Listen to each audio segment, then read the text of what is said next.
The movie Open shows two children who are going to school. They were Henry and his brother, Peter.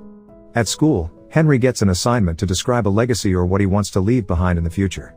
The one thing we do know, we're here now. So I say we do the best we can. That's what I think about my legacy. Finally, hearing Henry's presentation, the teacher was amazed by his genius. Then the teacher said why he didn't just transfer to a special school, but Henry said that he would stay at this school because the school was good for his social development. At home, Henry only lives with his brother and his mother, Susan. As a single-parent family, Henry acts to take care of everything, such as household needs, managing finances, to investments. Did our financial statement come in the mail today? Even so, they were still like any other normal family. Susan always reads fairy tales before bed for her children. Then, she accidentally saw Henry's medal. Susan was surprised that Henry hadn't told her. Seeing that, Peter asked for the medal from Henry. In the morning, as they were about to leave for school, their mother was startled by the screams of their neighbor, Glenn Sickelman, who objected to the leaves from Susan's tree. The tree littered the yard. Susan also apologized for it. Soon, Christina Sickelman, Glenn's stepdaughter, appeared. Susan and Christina looked familiar to each other. While at school, Peter complains to Henry that a group of bad boys is bothering him. Henry rushed to the place. But on the way, Henry saw Christina, who was pensive in the garden. Henry is curious about Christina's condition. But he forgot about his brother. And when he got to a place, he saw his brother being bullied by a group of naughty children. Therefore, Peter was angry with Henry.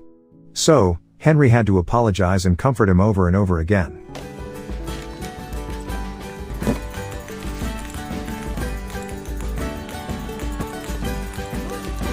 Not long after, their mother came home with her friend, Sheila.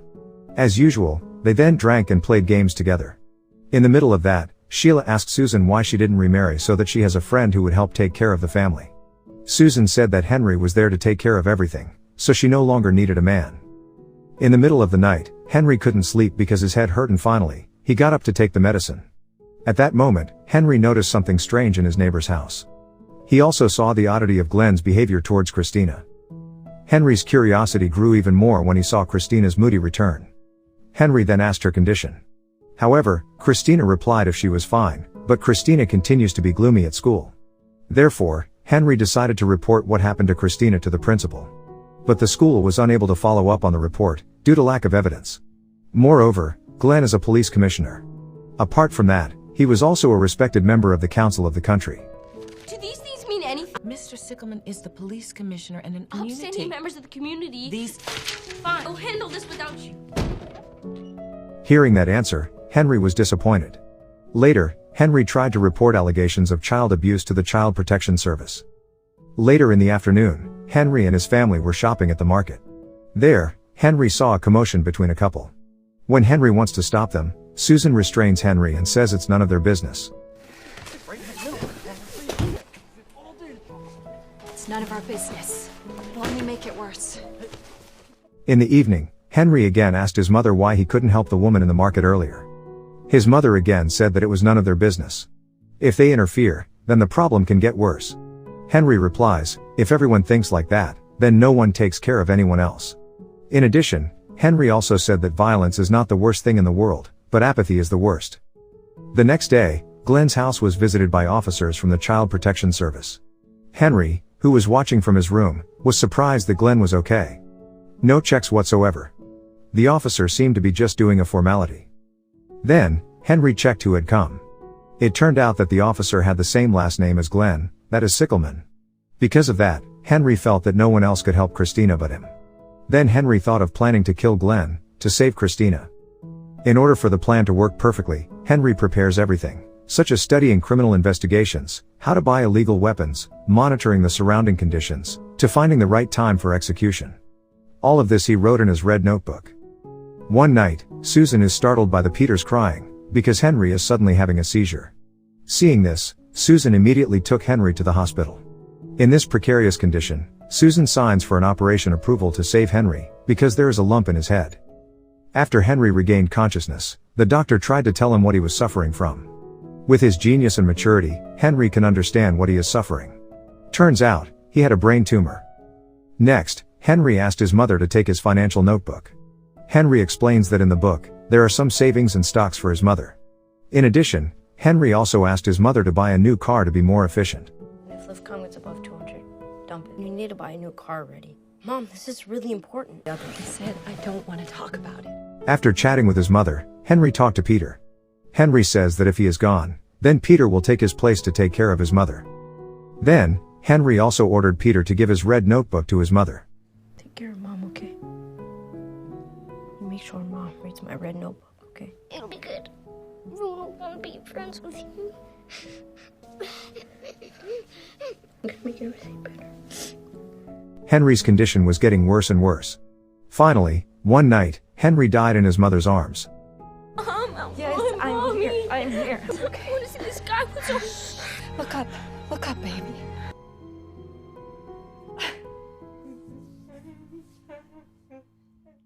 Everyone is saddened by Henry's passing. Susan, who was not ready to be left by Henry, fell into depression. In fact, Peter also received less attention from Susan. No more bedtime fairy tales. Even at work, she is not focused. Finally, her boss asked her to rest first. In addition, Susan's boss also received a letter from Henry stating that Susan had to take time off to improve her condition. It also says that Susan already has sufficient savings, even if she doesn't work. Henry had also bought her a car. As it turned out, Henry had prepared it before he died. While Peter was in his room, he saw Henry's red notebook. Then he remembered Henry's message to hand the book over to his mother. Mom! I think Henry wants us to kill Glenn. Susan looked surprised to see the contents of the book. As it turned out, the contents were Henry's efforts to help Christina. It contains planning to kill Glenn. Not only books, Henry has also prepared a recording of instructions on how to kill Glenn. At first, Susan didn't believe it. But she only believed it after one night, she saw for herself what Glenn had done to Christina. The next morning, Susan planned to report the matter to the police. But she didn't want to, considering that Glenn was the police commissioner in the town. So, Susan decided to follow the strategy Henry wrote in the book, from withdrawing money at an ATM, buying weapons, to preparing for execution. I need a Nemesis Vanquish 762 with a... Can handle that, or should I take my business elsewhere? You just name your price and I'll get out of your hair. Slow, steady pressure on the trigger. See that? Good job, Mom. Susan will carry out the execution tonight. After escorting Peter and Christina to an event at school, Susan would then launch the action.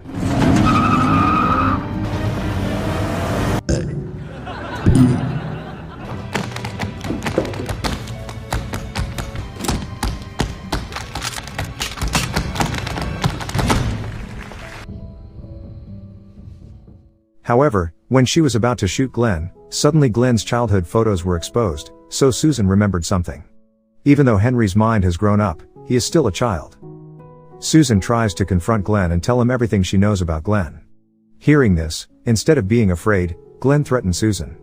She would be arrested by the police on false charges, because everyone would have more faith in Glenn.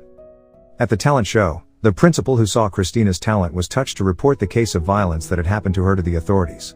Meanwhile, according to Henry's instructions in the book, Susan then throws the weapon she is going to use from the bridge. Then, he rushed over to the school's talent show. At that time, Peter was performing to make artificial snow. I'm going to make my brother reappear. Please work.